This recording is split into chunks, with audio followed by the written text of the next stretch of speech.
Hello, my name is Tracy Allen, and I want to welcome you to Cooking with Some Friends.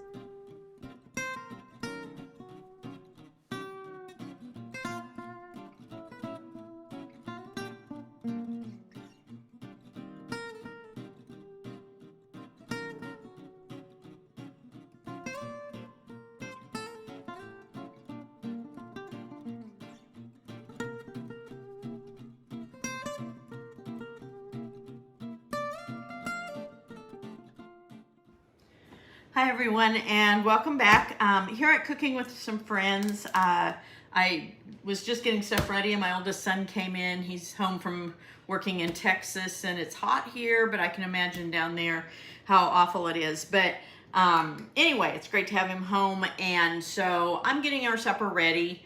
And I'm gonna make some smothered chicken breast for supper, and we're gonna have like a baked potato and some home canned green beans with that. But I'm gonna make it just one recipe of it, and I've got about a tablespoon to a tablespoon and a half of vegetable oil that's heating up. And to that, I'm gonna add 4 chicken breasts. Now, I like to put my chicken breasts either in plastic wrap or in a large freezer bag, Ziploc bag, and pound that down just a little bit to make it a little more tender. Don't get carried away with it, but it does make it a little less thick, so a little thinner, so that it cooks a little faster. Plus, it helps it to tenderize it just a little bit.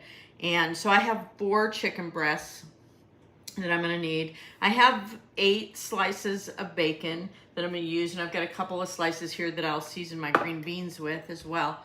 And I cut those in half, the slices of bacon, because when my chicken breasts are cooked, these are gonna lay on top of that. I have about 1/4 cup of onion and some brown sugar that I'm gonna use. I'm gonna use some Monterey Colby mixed cheese. I do have some Mexican cheese. I could use that as well if I would rather. I need some salt, and then the recipe calls for some lemon pepper, and I would rather use fresh lemon zest mixed with pepper, just for the flavor that it gives. But if you have lemon pepper instead, that works just fine.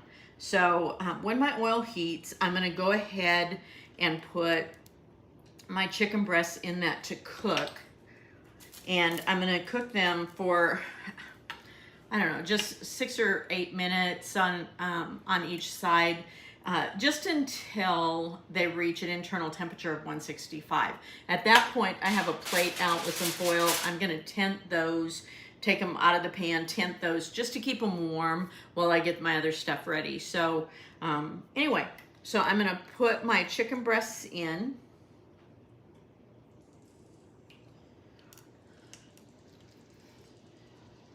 And all 4 may not fit right away, because these are pretty good sized after I pounded them down.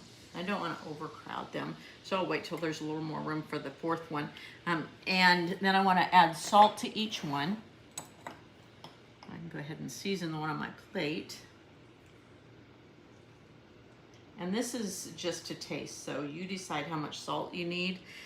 Do keep in mind, though, that processed cheeses do have salt, and the bacon has salt as well, so you don't want to get too carried away. Okay. And then I'm going to season them all with my lemon zest with pepper.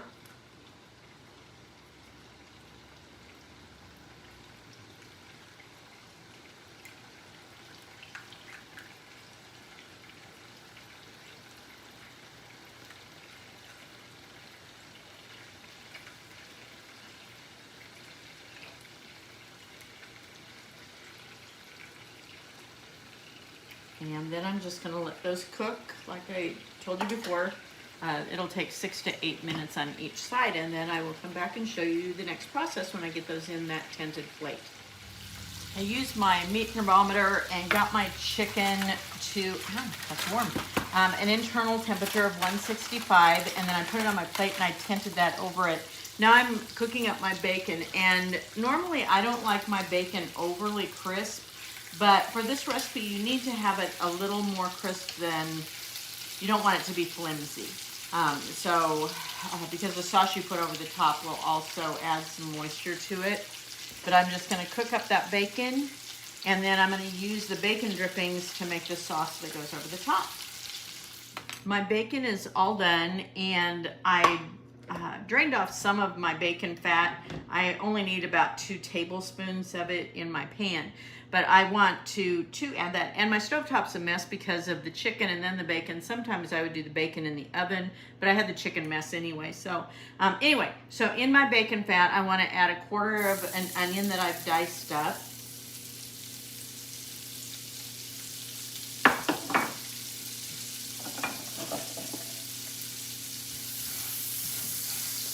I'm going to kind of deglaze that pan a little bit from the bacon that's fried up.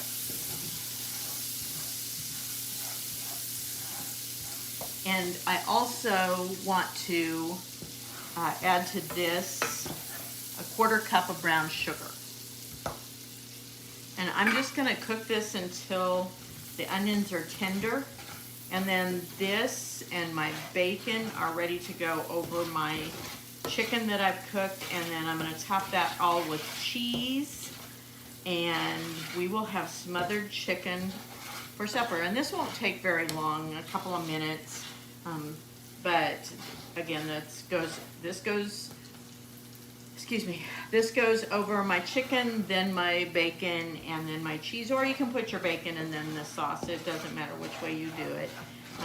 And then we're going to serve this with a baked potato and some homegrown green beans.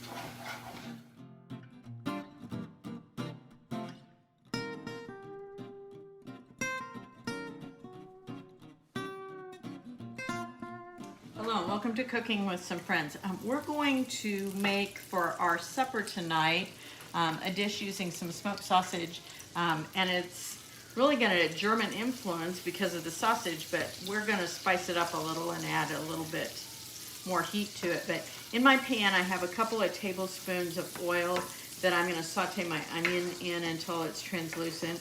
And I used about 1/4 cup of onion. You can use a little more if you like onion. You can also add some sliced mushrooms at this point if you want to, about 1/2 cup or so, but if I put mushrooms in it, some of my family won't eat it, so we avoid the mushrooms. I'm also cooking some carrots. That's totally separate. We're going to cook those up and put some bourbon glaze over it and have them with this as a side dish. So anyway, so my onions are sauteing, and to those, as soon as they're tender, I'm going to add the smoked sausage that I cut up, and then I'll let those cook for a few minutes before I add anything else.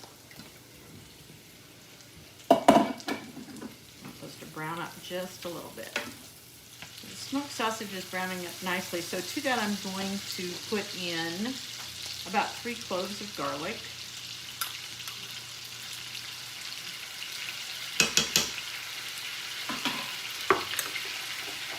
And I'm going to let that cook for just a second to get the garlic working.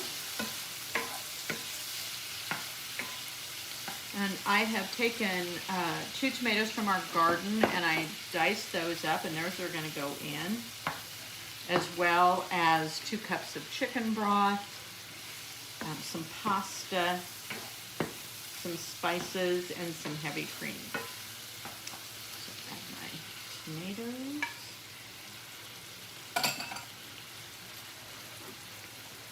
Chicken broth.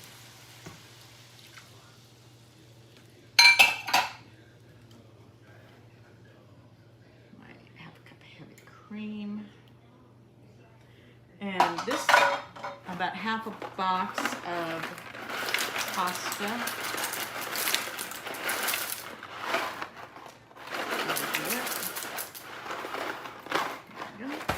And then the spices, I have 2 teaspoons of oregano, but I've also added some Cajun seasoning to that as well, and that's just to taste, as well as a little bit of salt and pepper.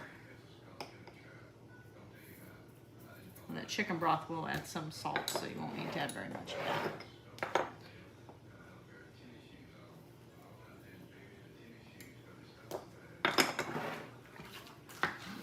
Stir those together, and I want that to come up to a simmer. Once this comes to a simmer, I'm going to place my lid on this pot or this pan and let that simmer for about 15 minutes or so, and then again I will come back and show you what's next. Okay, for my German pasta, as you can see, most of the liquid has cooked out. So I'm ready for the last step before we serve. And I'm going to add over the top of it about a cup of cheddar cheese. And I'm just going to sprinkle that over the top. And then I'm going to recover it, turn the heat off, and just let that heat melt for about 4 or 5 minutes. And then we'll serve it. So the heat's off and the cheese is melted on my German pasta, but I've also got my carrots over here that we're going to have with it. And I've boiled those or cooked those until they're fork tender. And then on another video, we shared the recipe for a bourbon glaze that you can serve over salmon or over vegetables or pretty much over any meat, other meat. And so I'm just going to put a tablespoon or 2 of that over our carrots. And if you need the recipe again, you can comment and I will send you that recipe again for the bourbon glaze. So those are ready to go. We'll have that with our pasta and then we'll have some peach cobbler for dessert. Thanks for joining us for this session of Cooking with Some Friends. Make sure you like this video and subscribe to our YouTube channel. And find us on Facebook at Cooking with Some Friends.